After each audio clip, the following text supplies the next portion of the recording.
Okay, we're getting to the limit comparison test. The limit comparison test. And here's our example.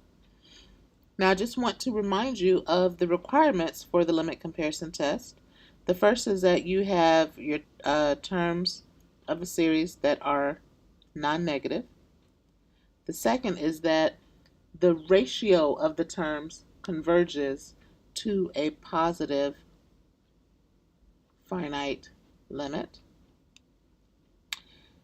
In this case, then either your series both converge or they both diverge. So I heart LCT. Okay, so the limit comparison test really works smoothly if you can do, if you can kind of compare series in your head. So now let's look at this, and let's do what we would do before, where we say, what does this series remind us of?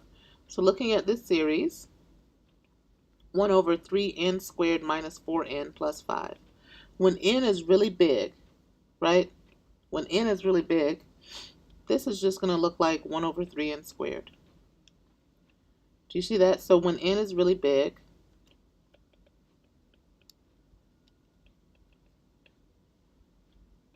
three n squared minus 4n plus 5 is going to be approximately 3n squared. They're going to be so close to each other. You should check this on Desmos. Check on Desmos if you don't believe me. And even if you do, you should check, right? So since those denominators will be pretty the same, this is exactly what I'm going to use for my b sub n. So this will be my b sub n, and this will be my a sub n. Now, we can verify that a sub n and b sub n are positive for when n is large. So after some index, our terms are going to be non-negative, or actually positive. And now let's look at the limit. So the limit, n goes to infinity, of a sub n over b sub n is going to be the limit as n goes to infinity. Now a sub n is going to be 1 over 3n squared minus 4n plus 5. And b sub n is 1 over 3n squared. So I can multiply the numerator and the denominator both by 3n squared. Okay, because that 3n squared and that 3n squared is going to cancel out. So I get the limit as n goes to infinity of 3n squared divided by 3n squared minus 4n plus 5.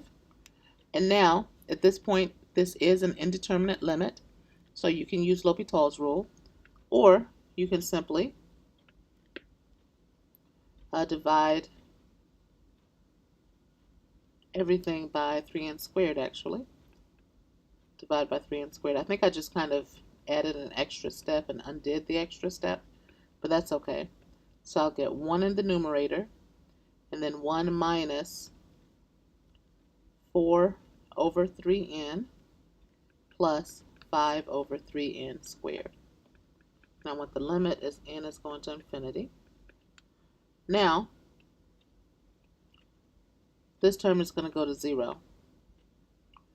Right? As n gets large, so is this term, because the denominator 3n squared is going to dominate the numerator, which is just a constant 5. So both of those terms go to 0, and my limit is equal to 1. Okay? So L is equal to 1. And remember, if L is a positive, right, so L needs to be some number in between 0 and infinity, a finite number greater than 0, which it is. So the conclusion is that both of my series converge or both of my series diverge. Looking here, I know exactly what happens to my series with the terms b sub n, because